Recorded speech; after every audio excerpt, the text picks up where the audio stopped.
जय हिंद दोस्तों। तो आज हम एसएससी सीपीओ 2022 में जो एग्ज़ाम हुए थे उन सभी प्रश्नों को आज हम इस वीडियो में देखेंगे। तो आज हम 9 नवंबर को तीनों शिफ्टों में जो प्रश्न आए थे उन सभी प्रश्नों को इस वीडियो में देखेंगे।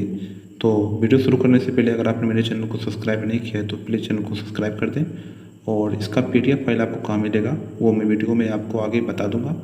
तो चलिए शुरू करते हैं। पहला सवाल है, ठुमरी गायिका की विशेषताओं के संदर्भ में निम्न में से कौन सा युग्म सुमेलित है? तो एक और दो दोनों। पूरब मृदु और गंभीर है और पंजाब अत्यधिक चपल।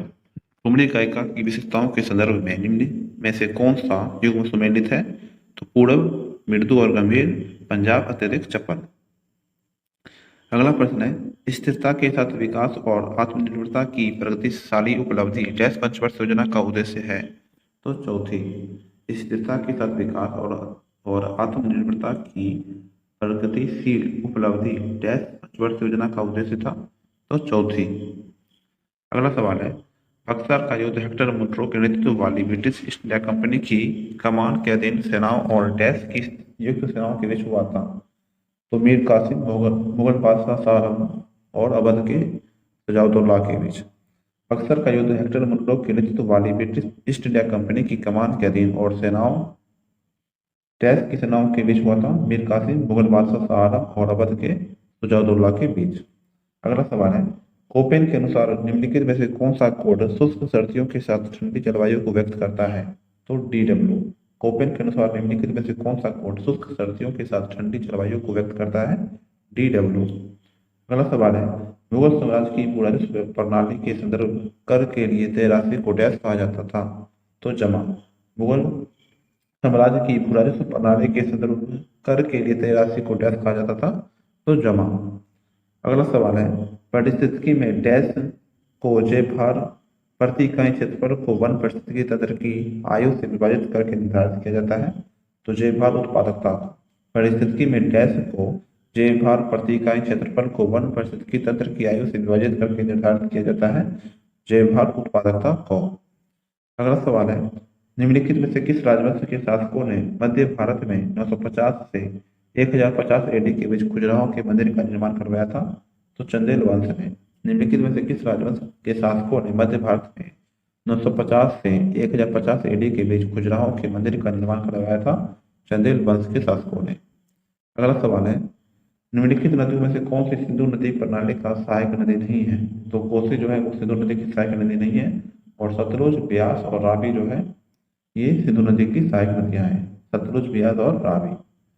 अगला सवाल है, निम्नलिखित में से कौन भारत के चुनाव आयुक्तों की नियुक्ति करते हैं? तो राष्ट्रपति। भारत के चुनाव आयुक्त की नियुक्ति कौन करते हैं? राष्ट्रपति। अगला सवाल है, निम्नलिखित में से बेरियम पेरोक्साइड का सूत्र कौन है? निम्नलिखित में से बेरियम पेरोक्साइड का सूत्र कौन है? BaO2। BaO2।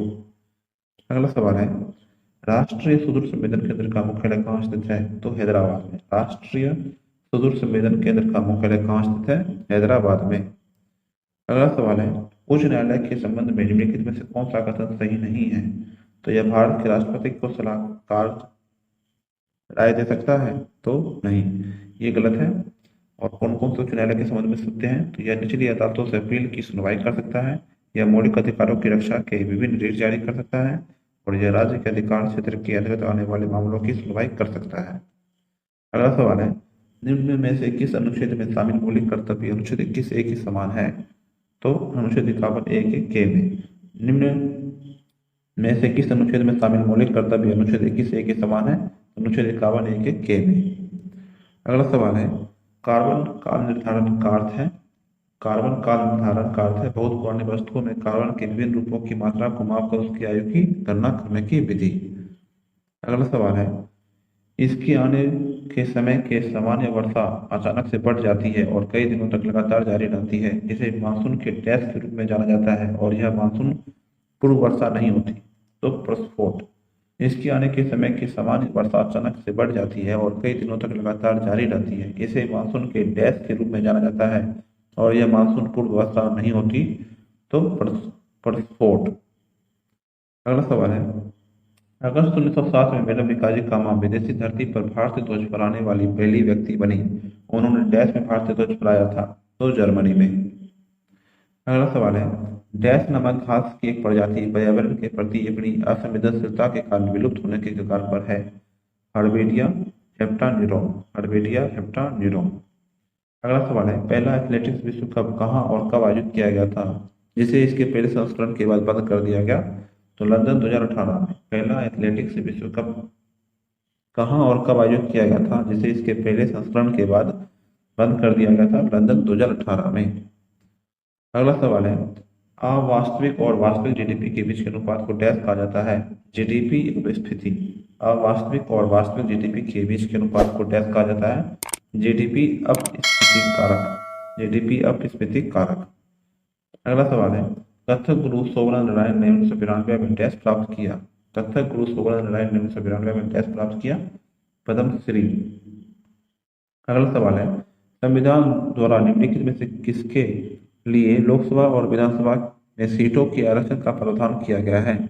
तो अनुसूचित जनजातियों के लिए। संविधान द्वारा निम्नलिखित में से किसके लिए लोकसभा और विधानसभा में सीटों का आरक्षण का प्रावधान किया गया है? अनुसूचित जनजातियों के लिए। अनुसूचित जनजातियों के लिए। अगला सवाल है, सुधा चंद्रन एक प्रसिद्ध अभिनेत्री और एक कुशल डैश नर्तक की थी? तो भरतनाट्यम की। सुधा चंद्रन एक प्रसिद्ध अभिनेत्री और एक कुशल डैश नर्तक की थी? भरतनाट्यम की। अगला सवाल है, आई एम नो मसीहा अभिनेता डैश की आत्मकथा है? सोनू सूद की। आई एम नो मसीहा अभिनेता डैश की आत्मकथा है? सोनू सूद की। अगला सवाल है, निम्नलिखित में से किसने 1784 में एशियाटिक सोसाइटी ऑफ बंगाल की स्थापना की? सर विलियम जोन्स ने। निम्नलिखित में से किसने 1784 में एशियाटिक सोसाइटी ऑफ बंगाल की स्थापना की?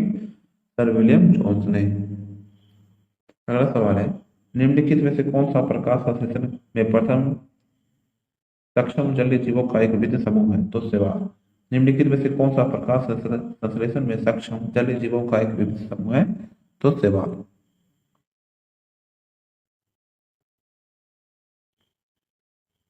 अगला सवाल है, मोहिनीअट्टम किस हिंदू देवता से संबंधित है? मोहिनीअट्टम जो है किस हिंदू देवता से संबंधित है? विष्णु से। अगला सवाल है, निम्नलिखित में से कौन सा देश 22वें फीफा विश्व कप फुटबॉल का आयोजन 2022 में करेगा? तो कतर। निम्नलिखित में से कौन सा देश 22वें फीफा विश्व कप फुटबॉल का आयोजन 2022 में करेगा? कतर। अगला सवाल है, निम्न में से कौन सी नदी की लंबाई का सही क्रम है? निम्न में से कौन सा नदी की लंबाई का सही क्रम है? तो सबसे बड़ी नदी जो है गंगा, गोदावरी, कृष्णा और यमुना है। सबसे बड़ी नदी है गंगा, उसके बाद गोदावरी, कृष्णा और यमुना। अगला सवाल है, बहमनी सल्तनत की स्थापना निम्नलिखित में से किस नेता ने की थी? बहमनी सल्तनत की स्थापना निम्नलिखित में से किस नेता ने की थी? अलाउद्दीन हसन बहमन शाह ने। अलाउद्दीन हसन बहमन शाह ने। अगला सवाल है, पृथ्वी के मौसम में सभी परिवर्तन डैश के कारण होते हैं? तो सूर्य के कारण। पृथ्वी के मौसम में सभी परिवर्तन डैश के कारण होती है? तो सूर्य के कारण। अगला सवाल है, निम्नलिखित में से कौन से तत्व आवर्त सारणी में एक ही समूह में शामिल है? आवर्त सारणी के एक ही आवर्त में शामिल समूह वाले तत्व है हाइड्रोजन, लिथियम, सोडियम और पोटेशियम। हाइड्रोजन, लिथियम, सोडियम और पोटेशियम आवर्त सारणी के एक ही समूह में शामिल है। अगला सवाल है, मैट्रुल बांध निम्नलिखित में से किस नदी पर स्थित है? मैट्रुल बांध निम्नलिखित में से किस नदी पर स्थित है? तो कावेरी नदी पर स्थित है। कावेरी नदी पर। अगला सवाल है, बेकिंग पाउडर और बेकिंग सोडा जैसे रासायनिक लेवनर द्वारा बेक की हुई चीजों को हल्का और हवादार करने के लिए किस गैस का उपयोग किया जाता है? तो कार्बन डाइऑक्साइड गैस का। बेकिंग पाउडर और बेकिंग सोडा जैसे रासायनिक लेवनर द्वारा बेक की गई चीजों को हल्का और हवादार करने के लिए किस गैस का उपयोग किया जाता है? कार्बन डाइऑक्साइड का। अगला सवाल है, GATT की स्थापना 1948 में डैश देशों के साथ वैश्विक व्यापार संगठन के रूप में की गई थी? इसका काम व्यापारिक उद्देश्यों के लिए अंतर्राष्ट्रीय बाजार में सभी देशों को समान अवसर प्रदान करके सभी बहुपक्षीय व्यापार समझौते को संचालित करना था। तो 23 देशों के साथ। अगला सवाल है, चंद्रमा पृथ्वी का एक चक्कर पूरा करने के साथ ही अपनी दूरी पर डैश चक्कर पूरा करती है? तो एक। चंद्रमा पृथ्वी का एक चक्कर पूरा करने के साथ ही अपनी दूरी पर भी एक चक्कर पूरा करती है। अगला सवाल है, निम्न में से क्या अखिल भारतीय सेवाओं का हिस्सा नहीं है? तो भारतीय अभियंत्रण सेवा नहीं है। और कौन कौन सी अखिल भारतीय सेवाएं हैं? तो भारतीय वन सेवा, भारतीय पुलिस सेवा और भारतीय प्रशासनिक सेवा। अगला सवाल है, विश्व कप 2022 में भारतीय महिला क्रिकेट टीम की कप्तान कौन थे? विश्व कप 2022 में भारतीय महिला क्रिकेट टीम की कप्तान कौन थी? तो मिताली राज थी, मिताली राज। अगला सवाल है, राष्ट्रीय बाल अधिकार संरक्षण आयोग की स्थापना किस वर्ष में की गई थी? राष्ट्रीय बाल अधिकार संरक्षण आयोग की स्थापना किस वर्ष की गई थी? तो 2007 में। अगला सवाल है, राष्ट्रीय जलमार्ग 96 निम्नलिखित में से किस राज्य से होकर गुजरती है? राष्ट्रीय जलमार्ग 96 निम्नलिखित में से किस राज्य से होकर गुजरती है? तो ओडिशा राज्य से। अगला सवाल है, निम्नलिखित में से किस देश ने FIVB वॉलीबॉल पुरुष विश्व कप की उद्घाटन सत्र की मेजबानी की थी? 1965 पोलैंड ने। निम्नलिखित में से किस देश ने FIVB बॉलीवुड पुरुष विश्व कप के उद्घाटन सत्र की मेजबानी की थी? 1965 में पोलैंड ने। अगला सवाल है, निम्नलिखित में से कौन से मौलिक अधिकार देश में आपातकाल घोषित होने पर भी निलंबित नहीं किए जा सकते? तो अनुच्छेद 20 और 21। निम्नलिखित में से कौन से मौलिक अधिकार देश में आपातकाल घोषित होने पर भी निलंबित नहीं किए जा सकते? अनुच्छेद 20 और 21। अगला सवाल है, मैटर्स ऑफ डिस्क्रिशन भारत के किस पूर्व प्रधानमंत्री की आत्मकथा है? इंद्र कुमार गुजराल की। मैटर्स ऑफ डिस्क्रिशन भारत के किस पूर्व प्रधानमंत्री की आत्मकथा है? इंद्र कुमार गुजराल की। अगला सवाल है, 57वां ज्ञानपीठ पुरस्कार जीतने वाले उपन्यासकार दामोदर मेजो निम्नलिखित में से किस भाषा के लेखक हैं? तो कोंकणी के। 57वां ज्ञानपीठ पुरस्कार जीतने वाले उपन्यासकार दामोदर मोजो निम्नलिखित में से किस भाषा के लेखक हैं? कोंकणी के। अगला सवाल है, श्रीजीत नाम्बियार और पार्वती मेनन को केरल स्थित नवीनतम ट्रस्ट द्वारा डैश के क्षेत्र में उनकी सेवाओं के लिए 11 दिसंबर 2021 को 2020 के लिए 52वें भारत कला रत्न पुरस्कार से सम्मानित किया गया। तो भरतनाट्यम के लिए। अगला सवाल है, रस सुंदरी देवी की आत्मकथा का नाम क्या है? रस सुंदरी देवी की आत्मकथा का नाम क्या है? अमार जीवन, अमार जीवन। अगला सवाल है, डैश ने पैरालंपिक गेम्स 2022 की मेजबानी की थी? डैश ने पैरालंपिक गेम्स 2022 की मेजबानी की थी? तो चीन ने। अगला सवाल है, बोरॉन की संयोजकता कितनी होती है? बोरॉन की संयोजकता होती है 3। बोरॉन की संयोजकता कितनी होती है? 3। अगला सवाल है, असम के प्रमुख त्योहारों में से एक रंगोली बिहू किस महीने में मनाया जाता है? रोंगाली बिहू किस महीने में मनाया जाता है? अप्रैल में। असम के प्रमुख त्योहारों में से एक रोंगाली बिहू किस महीने में मनाया जाता है? तो अप्रैल में।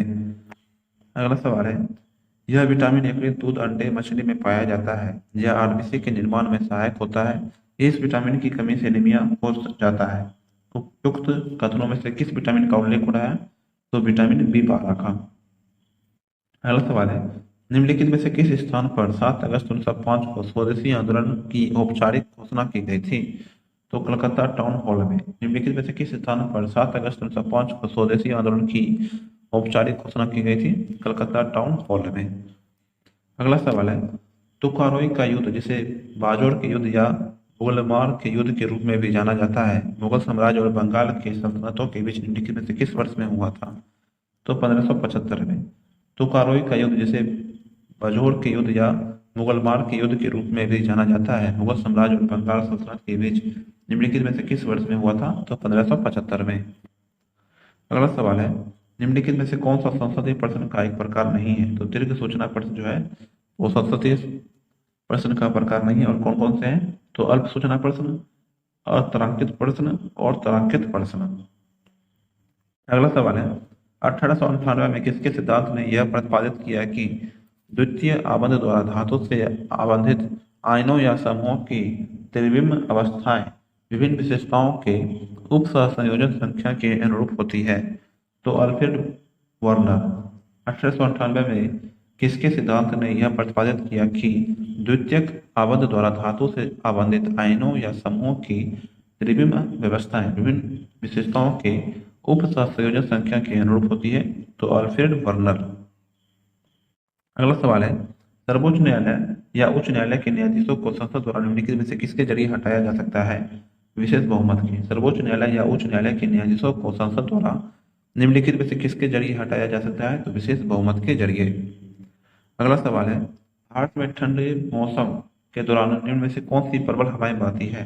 तो उत्तर पूर्वी व्यापारिक प्रबलें। भारत में ठंडे मौसम या शीत ऋतु के दौरान निम्न में से कौन सी प्रबल हवाएं बहती है? तो उत्तर पूर्वी या व्यापारिक पवनें। अगला सवाल है, कदम्ब राजवंश आधुनिक समय के डैश का एक प्राचीन शाही राजवंश था? तो कर्नाटक का। कदम्ब राजवंश आधुनिक समय के डैश का एक प्राचीन शाही राजवंश था?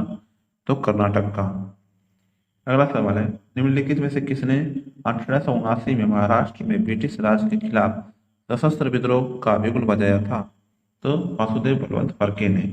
निम्नलिखित में से किसने 1879 में महाराष्ट्र में ब्रिटिश राज के खिलाफ सशस्त्र विद्रोह का बिगुल बजाया था? वासुदेव बलवंत फड़के ने। वासुदेव बलवंत फड़के ने। अगला सवाल है, सेंट्रोमियर के स्थान के आधार पर निम्नलिखित में से कौन सा गुणसूत्र का प्रकार नहीं है? तो लोफोसेंट्रिक। सेंट्रोमियर के स्थान के आधार पर निम्नलिखित में से कौन सा गुणसूत्र का प्रकार नहीं है? तो लोफोसेंट्रिक। अगला प्रश्न है, निम्नलिखित में से किस मौलिक कर्तव्य प्रावधान में यह निर्धारित किया गया है कि सभी भारतीयों को भारतीय राष्ट्रीय ध्वज और भारतीय राष्ट्रीय गान के प्रति सम्मान दिखाना होगा? अनुच्छेद 51A के ए में। जिनमें से किस मौलिक कर्तव्य प्रावधान में यह निर्धारित किया गया है कि सभी भारतीयों को राष्ट्रीय ध्वज और भारतीय राष्ट्रगान के प्रति सम्मान दिखाना होगा? अनुच्छेद 51A के ए में। अगला सवाल है, विश्व प्रसिद्ध कथक नर्तक पंडित बिरजू महाराज डैश के कालका विद्याधीन घराने के प्रमुख प्रतिपादक हैं? तो लखनऊ के। विश्व प्रसिद्ध कथक नर्तक पंडित बिरजू महाराज डैश के कालका विद्याधीन घराने के प्रमुख प्रतिपादक थे? तो लखनऊ के। अगला सवाल है, निम्नलिखित में से क्या वस्तुओं और सेवाओं के उत्पादन को बढ़ाने के लिए आधुनिकीकरण को दर्शाता है? तो नई तकनीकों को अपनाना। निम्न में से क्या वस्तुओं और सेवाओं के उत्पादन को बढ़ाने के लिए आधुनिकीकरण को दर्शाता है? नई तकनीकी को अपनाना। अगला सवाल है, निम्नलिखित में से कौन सा देश आईसीसी महिला T20 विश्व कप 2020 में उप विजेता रहा था? तो भारत। निम्न में से कौन सा देश आईसीसी महिला T20 विश्व कप 2020 में उप विजेता रहा था? भारत। अगला सवाल है, प्लेट विवर्तनिक के अनुसार निम्नलिखित में से कौन सा कथन सही है? तो प्लेट विवर्तनिक का सिद्धांत पृथ्वी के स्थल मंडल को 7 बड़ी और कुछ छोटी प्लेटों में विभाजित करने का प्रस्ताव रखता है। अगला सवाल है, निम्नलिखित में से कौन सा कार्बन का अपरूप नहीं है? कार्बन का अपरूप कौन सा नहीं है? तो ट्राई सल्फर जो है कार्बन का अपरूप नहीं है। और कौन कौन से हैं? तो ग्रेफाइट, हीरा और लॉन्स डेलाइट। ग्रेफाइट, हीरा और लॉन्स डेलाइट जो है कार्बन के अपरूप हैं। अगला सवाल है, अवर सारणी के किस समूह में फ्लोरीन, क्लोरीन, ब्रोमीन और आयोडीन शामिल है? तो हैलोजन में। अवर सारणी के किस तत्व समूह में फ्लोरीन, क्लोरीन, ब्रोमीन और आयोडीन शामिल है? तो हैलोजन में। अगला सवाल है, भारतीय संविधान का कौन सा अनुच्छेद असपटिस्ता की अवधारणा को समाप्त करता है और किसी भी रूप में इसके अभ्यास को प्रतिबंधित करता है? तो अनुच्छेद 17। भारतीय संविधान का कौन सा अनुच्छेद असपटिस्ता की अवधारणा को समाप्त करता है और किसी भी रूप में इसके अभ्यास को प्रतिबंधित करता है? तो अनुच्छेद 17। अगला सवाल है, प्रसिद्ध संगीतकार उस्ताद सुल्तान खान किस वाद्य यंत्र से संबंधित है? तो सारंगी से। प्रसिद्ध संगीतकार उस्ताद सुल्तान खान किस वाद्य यंत्र से संबंधित है? सारंगी से। अगला सवाल है, निम्नलिखित में से कौन सा भारतीय राज्य अंग्रेजों के साथ सहायक संधि पर हस्ताक्षर करने वाला पहला राज्य था? तो हैदराबाद। निम्नलिखित में से कौन सा भारतीय राज्य अंग्रेजों के साथ सहायक संधि पर हस्ताक्षर करने वाला पहला राज्य था? हैदराबाद। अगला सवाल है, महादेव गोविंद रनाडे मुख्यतः किससे संबंधित हैं? तो प्रार्थना समाज से। महादेव गोविंद रनाडे मुख्यतः किससे संबंधित हैं? प्रार्थना समाज से। अगला सवाल है, पंडवानी संगीत की प्रसिद्ध कलाकार तीजनबाई ने किस वर्ष पद्म विभूषण पुरस्कार जीता था? 2019 में। पंडवानी संगीत की प्रसिद्ध कलाकार तीजनबाई ने किस वर्ष पद्म विभूषण पुरस्कार जीता था? 2019 में। अगला सवाल है, संविधान में न्यायिक पुनर्विलोकन पद का कितनी बार उल्लेख है? तो कहीं भी उल्लेख नहीं है। संविधान में न्यायिक पुनर्विलोकन पद का कितनी बार उल्लेख किया गया है? तो कहीं भी उपलब्ध नहीं है। डैश वह ब्याज दर है जिस पर रिजर्व बैंक LAF के तहत पात्र सरकारी प्रतिभूतियों के संपार्श्विक के खिलाफ बैंकों से तरलता को अवशोषित करता है? तो रिवर्स रेपो दर।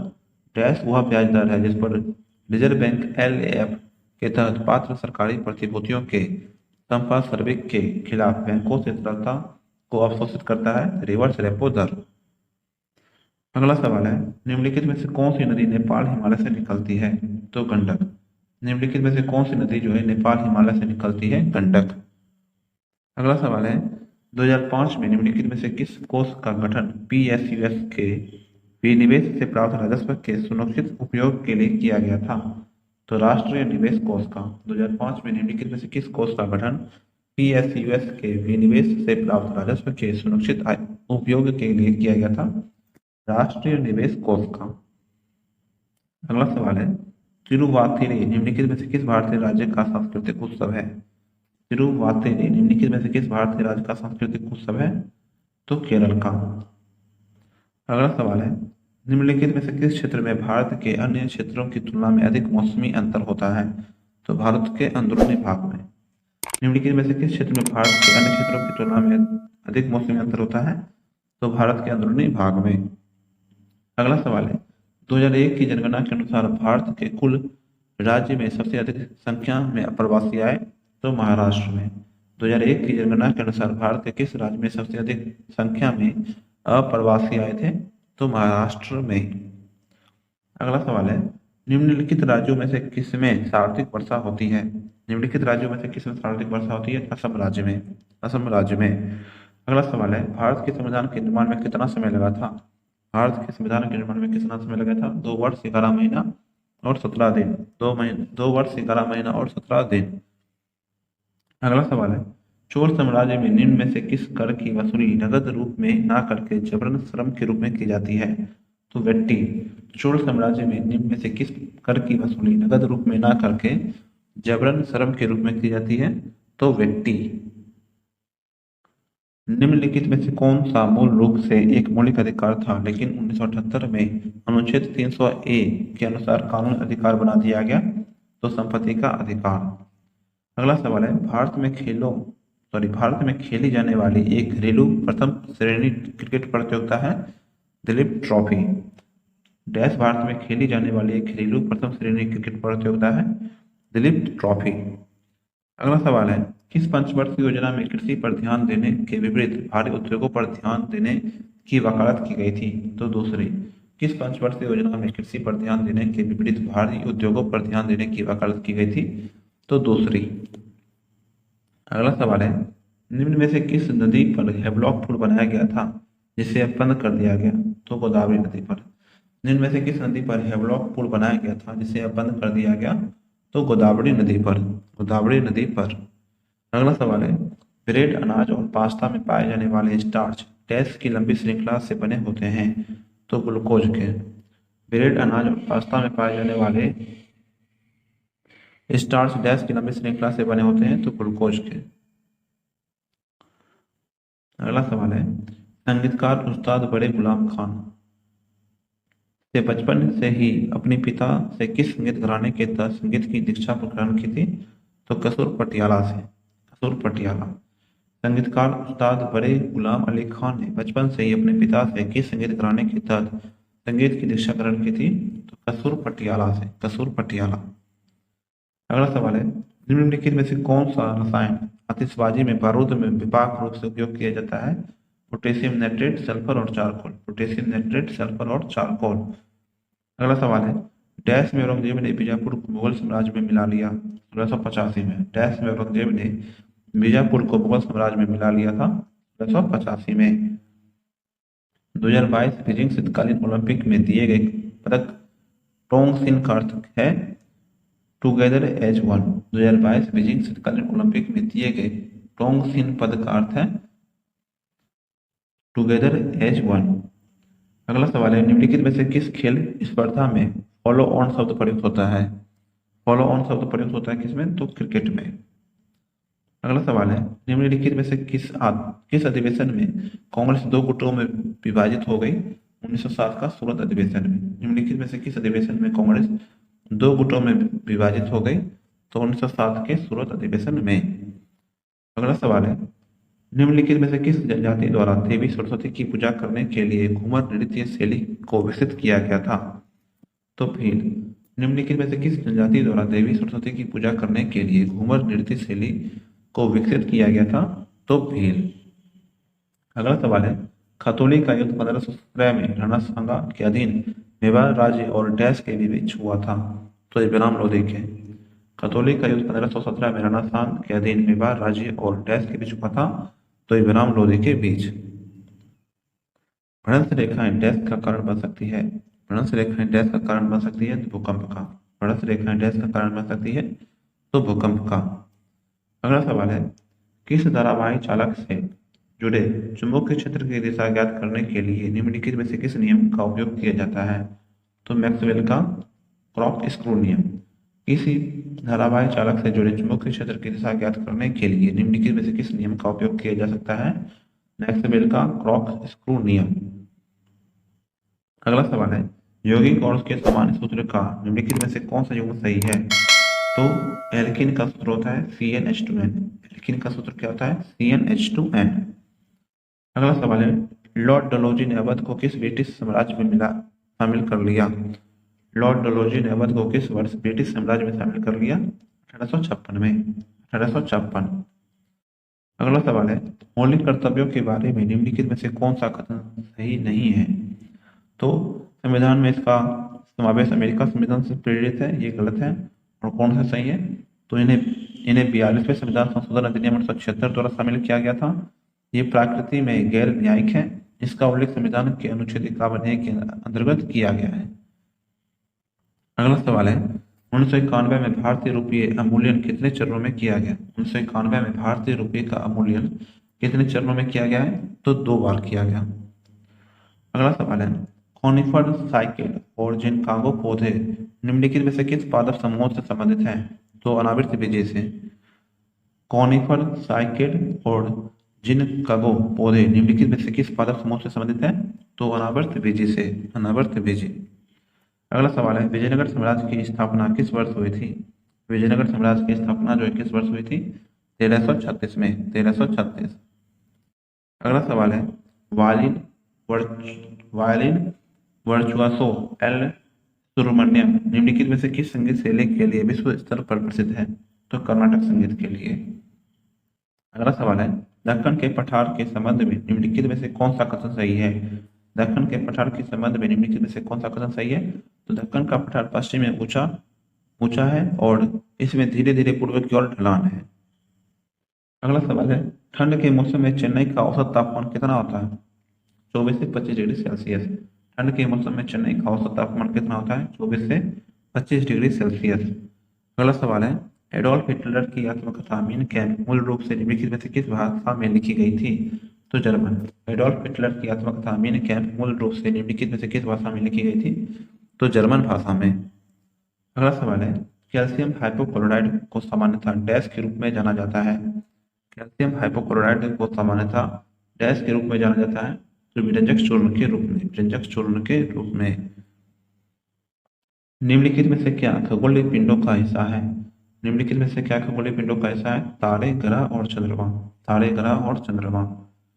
अगला सवाल है, 42वां संशोधन अधिनियम किसके नेतृत्व में पारित हुआ था। 42वां संशोधन अधिनियम किसके नेतृत्व में पारित हुआ था, तो इंदिरा गांधी के। अगला सवाल है, परमाणु की संरचना की जांच के लिए अर्नेस्ट लॉरेंस के साथ 1934 में साइक्लोट्रॉन नामक उपकरण के आविष्कारक कौन थे, MS लिविंगस्टन। परमाणु की संरचना की जांच के लिए अर्नेस्ट लॉरेंस के साथ 1934 में साइक्लोट्रॉन नामक उपकरण के आविष्कारक कौन थे, MS लिविंगस्टन। अगला सवाल है, निम्नलिखित में से किसमें मानवाधिकारों की सार्वभौमिक घोषणा के अनुच्छेद 29(1) से समानता है, जिसमें कहा गया है कि समुदाय के प्रति प्रत्येक व्यक्ति का कर्तव्य है, जिसमें अकेले उसके व्यक्तित्व का स्वतंत्र और पूर्ण विकास संभव है, तो मौलिक कर्तव्यों में। अगला सवाल है, निम्नलिखित में से कौन सा भारत के प्रमुख औद्योगिक क्षेत्र का उदाहरण नहीं है। निम्नलिखित में से कौन सा भारत के प्रमुख औद्योगिक क्षेत्र का उदाहरण नहीं है, तो उत्तरी मालाबार क्षेत्र जो है नहीं है। कौन कौन से हैं, तो छोटा नागपुर का क्षेत्र है, हुगली क्षेत्र है और गुजरात क्षेत्र है। अगला सवाल है, निम्नलिखित में से कौन कथक के लखनऊ कालका विद्याधीन घराने से संबंधित है, तो पंडित बिरजू महाराज। कथक के लखनऊ कालका विद्याधीन घराने से संबंधित है पंडित बिरजू महाराज। अगला सवाल है, वर्ष 2011 में भारत के किस राज्य में हिंदू आबादी का प्रतिशत सबसे अधिक है, तो हिमाचल प्रदेश में। वर्ष 2011 में भारत के किस राज्य में हिंदू आबादी का प्रतिशत सबसे अधिक है, हिमाचल प्रदेश में। अगला सवाल है, यौगिक के नाम और उसके सूत्र का निम्नलिखित में से कौन सा युग्म सही है? तो केवल दो। एल्युमिनियम ऑक्साइड का सूत्र होता है Al2O3। एल्युमिनियम ऑक्साइड का सूत्र होता है Al2O3। निम्नलिखित में से किसे इंकलाब जिंदाबाद सूत्र वाक्य को लोकप्रिय बनाने का श्रेय दिया जाता है? तो भगत सिंह को। निम्नलिखित में से किसे इंकलाब जिंदाबाद सूत्र वाक्य को लोकप्रिय बनाने का श्रेय दिया जाता है? भगत सिंह को। अगला सवाल है, ट्राइक्लोरोमीथेन डैश का इफेक्ट नाम है? ट्राइक्लोरोमीथेन डैश का इफेक्ट नाम है? क्लोरोफॉर्म का। क्लोरोफॉर्म। अगला सवाल है, भारत में मतदान की आयु कब घटाकर 18 वर्ष कर दी गई? 1989 में। भारत में मतदान की आयु कब घटाकर 18 वर्ष कर दी गई? 1989 में। अगला सवाल है, रोलिंग प्लान किन दो पंचवर्षीय योजनाओं के बीच लागू किया गया था? रोलिंग प्लान किन दो पंचवर्षीय योजनाओं के बीच लागू किया गया था? पांचवी और छठी पंचवर्षीय योजना के बीच। पांचवी और छठी पंचवर्षीय योजना के बीच। अगला सवाल है, भारत के संविधान के किस अनुच्छेद के अंतर्गत राष्ट्रीय अनुसूचित जाति आयोग की स्थापना की गई थी? तो अनुच्छेद 338 के। भारत के संविधान के किस अनुच्छेद के अंतर्गत राष्ट्रीय अनुसूचित जाति आयोग की स्थापना की गई थी? अनुच्छेद 338 के। अगला सवाल है, निम्नलिखित भारतीय शास्त्रीय नृत्यकों में से किसे भारत और पूरी दुनिया में ओडिसी नृत्य शैली को लोकप्रिय बनाने के लिए वर्ष 2000 में पद्म विभूषण से सम्मानित किया गया था? तो केलुचरण महापात्र को। निम्नलिखित भारतीय शास्त्रीय नृत्यकों में से किसे भारत और पूरी दुनिया में ओडिशा नृत्य शैली को लोकप्रिय बनाने के लिए वर्ष 2000 में पद्म विभूषण से सम्मानित किया गया था? तो केलुचरण महापात्र को। निम्नलिखित में से किस संस्थान में मदन मोहन मालवीय का नाम संबंधित है? बनारस हिंदू विश्वविद्यालय में। निम्नलिखित में से किस संस्था में मदन मोहन मालवीय का नाम संबंधित है? बनारस हिंदू विश्वविद्यालय में। अगला सवाल है, किसान के अपने खेत में खपत से अधिक उत्पादन के बीच के अंतर को डैश के रूप में जाना जाता है? तो विपणन योग्य अधिशेष। किसान के अपने खेत में खपत से अधिक उत्पादन के बीच के अंतर को डैश के रूप में जाना जाता है? विपणन योग्य अधिशेष। अगला सवाल है, निम्नलिखित में से कौन सा विकल्प सही सम्मिलित है? तो दाब की इकाई पास्कल, बार और टार होती है। दाब की इकाइयां क्या होती है? पास्कल, बार और टार। अगला सवाल है, निम्नलिखित में से कौन सा त्योहार त्रिपुरा से संबंधित है? तो खर्ची पूजा जो है वो त्रिपुरा राज्य से संबंधित है, खर्ची पूजा। अगला सवाल है, सार्वजनिक सेवा के लिए रेमन मैग्सेसे पुरस्कार प्राप्त करने वाला प्रथम भारतीय संगीतकार का नाम क्या है? MS सुब्बलक्ष्मी। सार्वजनिक सेवा के लिए रेमन मैग्सेसे पुरस्कार प्राप्त करने वाला प्रथम भारतीय संगीतकार का नाम क्या है? MS सुब्बलक्ष्मी। अगला सवाल है, निम्न में से कौन भारतीय ओलंपिक संघ के प्रथम अध्यक्ष थे? सर दोराबजी टाटा। निम्न में से कौन भारतीय ओलंपिक संघ के प्रथम अध्यक्ष थे? सर दोराबजी टाटा। अगला सवाल है, निम्नलिखित में से किसका उपयोग तत्काल ऊर्जा बूस्टर के रूप में किया जाता है? तो केला का। निम्न में से किसका उपयोग तत्काल ऊर्जा बूस्टर के रूप में किया जाता है? तो केला का। अगला सवाल है, प्रसिद्ध संगीतकार भजन सुपारी किस वाद्ययंत्र से संबंधित है? प्रसिद्ध संगीतकार भजन सुपारी किस वाद्ययंत्र से संबंधित है? संतूर से। संतूर। अगला सवाल है, अति उच्च विभेदन रेडियोमीटर ले जाने वाली उपग्रह की कौन सी श्रृंखला तापमान, मेघावरण, हवा और संबंधित मौसम की घटनाओं का मूल्यवान प्रेक्षण प्रदान करती है? तो इनसेट श्रृंखला। इनसेट श्रृंखला।